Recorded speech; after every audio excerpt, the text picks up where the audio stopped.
Drop it.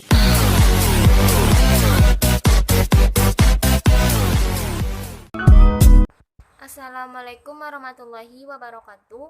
Perkenalkan, nama saya Robiatul Adawiyah, NIM 2520036, kelas PTIK 2A. Dosen pengampu Gusnita Darmawati SPD MKom. Baik, saya akan menjelaskan materi tentang struktur dan fungsi CPU. Baik, video ini dibuat untuk memenuhi ujian akhir semester dengan mata kuliah Organisasi dan Arsitektur Komputer. Struktur dan fungsi CPU. Di sini ada komponen utama CPU, ada siklus pada CPU, selanjutnya ada RISC dan CIRS. Pengertian dan fungsi CPU. Pengertian CPU. CPU merupakan perangkat keras komputer yang berfungsi untuk menerima dan melaksanakan perintah dan data dari perangkat lunak. Fungsi dari CPU. 1. Menjalankan program-program yang disimpan dalam memori utama dengan cara mengambil instruksi-instruksi, mengujinya, dan mengeksekusi satu persatu sesuai alur perintah. 2. Pandangan paling sederhana proses eksekusi program adalah dengan mengambil pengolahan instruksi yang terdiri dari dua langkah, yaitu operasi pembacaan instruksi dan operasi pelaksanaan instruksi. Selanjutnya, komponen utama CPU. Ada Arithmetic and Logic Unit atau ALU, ada Control Unit, ada Register, dan ada CPU Interconnection. Arithmetic and Logic Unit atau ALU sering disebut mesin bahasa, machine language, karena bagian ini mengerjakan instruksi-instruksi bahasa mesin yang diberikan padanya. ALU bertugas membentuk fungsi-fungsi pengolahan data komputer. Seperti hal ini, ALU terdiri dari dua bagian, yaitu unit aritmatika dan unit logika boolean. Selanjutnya, control unit. Control unit berfungsi mengontrol operasi CPU dan secara keseluruhan mengontrol komputer sehingga terjadi sinkronisasi kerja antara komponen dalam menjalankan fungsi operasinya. Selanjutnya, register, media penyimpanan internal CPU yang digunakan saat operasi pengolahan data. Memori ini bersifat sementara, biasanya digunakan untuk menyimpan data saat diolah ataupun data untuk pengolahan selanjutnya. Berikutnya, CPU interconnection, sistem koneksi dan bus yang menghubungkan komponen internal dan bus-bus eksternal CPU. Komponen internal CPU yaitu ALU, unit kontrol, dan register. Komponen eksternal CPU, sistem lainnya seperti memori utama, piranti masukan atau keluaran. Selanjutnya, siklus instruksi CPU. Ada dua, yaitu siklus feed dan siklus eksekusi. Siklus feed, pada setiap siklus instruksi CPU, awalnya akan membaca instruksi dari memori. Terdapat register dalam CPU yang berfungsi mengawasi dan menghitung. PC akan menambah satu hitungannya setiap kali CPU membaca instruksi. Instruksi-instruksi yang dibaca akan dibuat dalam register instruksi atau IR.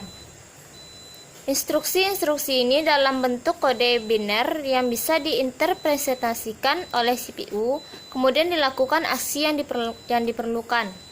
Selanjutnya, siklus eksekusi.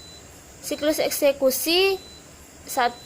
Ada instruction aides calculation, yaitu mengkalkulasikan atau menentukan alamat instruksi yang akan dieksekusi. 2. Instruksi feed, yaitu membaca atau mengambil instruksi dari lokasi memori ke CPU. 3. Instruction operation decoding, yaitu menganalisa instruksi untuk menentukan jenis operasi yang akan dibentuk dan operan yang akan digunakan. Selanjutnya, operan address calculation, yaitu menentukan alamat operan, di mana hal ini akan dilakukan jika melibatkan referensi operan pada memori. Selanjutnya, operan feed, yaitu mengambil operan dari memori atau modul I/O. Selanjutnya, data operan, yaitu membentuk operasi yang diperintahkan dalam instruksi. Terakhir, operan store, yaitu menyimpan hasil eksekusi ke dalam memori. Selanjutnya, aksi CPU. CPU ke memori, perpindahan data dari CPU ke memori dan sebaliknya. CPU ke I/O, perpindahan data dari CPU ke modul I/O dan sebaliknya. Pengolahan data, CPU membentuk sejumlah operasi aritmatika dan logika terhadap data. Selanjutnya, kontrol merupakan instruksi untuk pengontrolan fungsi dan kerja. Misalnya instruksi pengubahan urusan eksekusi.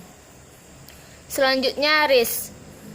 RISC reduces instruksi set komputer merupakan suatu arsitektur komputer atau arsitektur komputasi modern dengan instruksi-instruksi dan jenis eksekusi yang paling sederhana. Ciri-cirinya yaitu jumlah pengalamatan data sedikit, instruksi berukuran tunggal, ukuran yang umum adalah 4 bit. 4.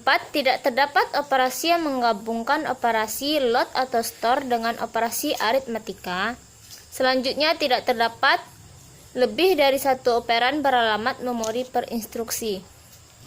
Selanjutnya, karakteristiknya yaitu on-cycle execution time, yaitu satu putaran eksekusi di mana prosesor RISC memiliki waktu per instruksi untuk setiap putaran.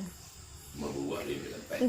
Menggunakan metode pengalamatan sederhana. 3. Operasi berbentuk dari register ke register. 4. Menggunakan format instruksi-instruksi sederhana. Contohnya yaitu komputer vektor, mikroprosesor Intel 960, Itanium IA64 dari Intel Corporation dan lain sebagainya.